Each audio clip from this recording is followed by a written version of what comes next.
Hazrat Saeed bin Jubair narrates that Hazrat Ibn Abbas radiyallahu anhu said, Alas, Thursday! And what is the day of Thursday? That day the Prophet's disease got aggravated.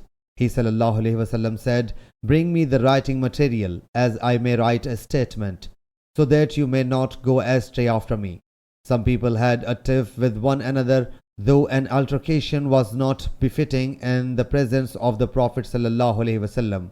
Some people said, Perhaps he is saying due to being seriously ill.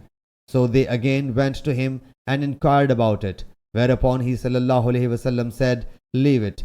The state in which I am now is better than the one you are calling me to. He sallallahu alaihi wasallam then willed for three things: to expel the polytheists from the Arabian Peninsula, to treat the delegations in the way as I would do. He observed silence while mentioning the third clause of will, or he said, I forgot. Sahih Bukhari, Hadith number 4431.